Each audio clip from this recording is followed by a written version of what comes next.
Can charcoal make beef better for the environment?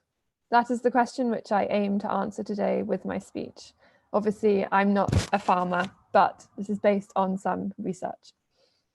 It seems that a solution from the 3rd century BC could fix one of agriculture's biggest problems to date. When cows digest their food, they release methane. Methane is a greenhouse gas which is actually 25 times worse than CO2. And this methane leaves cows through a process called eructation.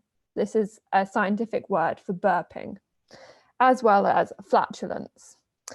And it seems that cow pats themselves do not actually contain a lot of methane, contrary to popular opinion. Globally, there are over 1.4 billion cows in the world, and out of all forms of livestock, cows produce 65% of the world's greenhouse gases from livestock.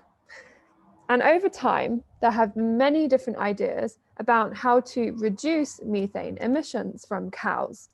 This has included things from vaccines to feeding them seaweed. But now there's an idea about changing a cow's diet through feeding them biochar. Biochar is a very stable form of carbon. This is formed when biomass is left in very specific conditions, being high temperature and low oxygen. And it's formed through a process known as pyrolysis.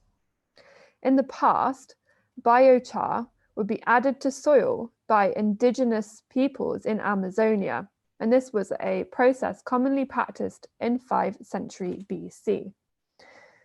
Even back in 3rd century BC, sick cows were fed charcoal. This was a practice instated by Cato the Elder. But he also had some slightly more unusual ideas, because alongside feeding sick cows charcoal, he also fed them 3 pints of wine a day.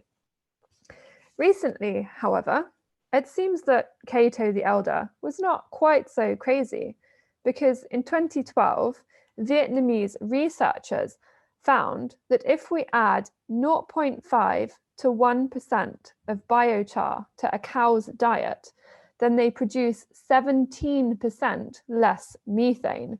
So after all, this could be a good solution to look into. But we don't actually understand why biochar has this effect. Perhaps it's through absorbing the methane, or perhaps it changes a cow's microbiome and improves digestion. But despite all of the mystery surrounding biochar in cows, some farmers have decided to start using this practice alongside dung beetles. Yes, you heard me correctly. They use a combination of biochar and dung beetles on their farms. Thanks to the dung beetles, they are able to fertilize their soil because the dung beetles burrow, create balls, and churn up the soil. And this is actually a very cheap way to fertilize and turn over a farmer's soil. And if you ask me, it's actually rather ingenious. The reason it's so good for soil is because when the biochar is included in the soil, it improves and increases carbon sequestration. This is because biochar has a high surface area and is very porous. So it means that the soil, when biochar is incorporated, can hold more water. This in turn increases the microbial diversity in soil itself. So I might think that this is a really great cheap solution, but actually biochar is really expensive. This is because it's a byproduct of silicone production. So instead of having to pay for biochar and then also to manually spread it or use machinery to spread it through your fields, cows are the perfect solution. because they graze and they poop, and then if you have dung beetles, they churn it all into the soil. But the issue really here is to see that if there is a long-lasting positive effect of this practice.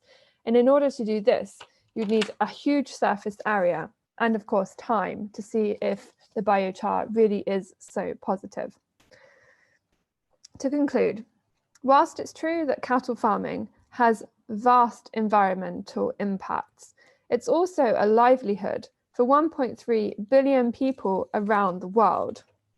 So perhaps using biochar and dung beetles is an unlikely solution that we could use to improve the impact that farming has on the environment, as well as improving soil health.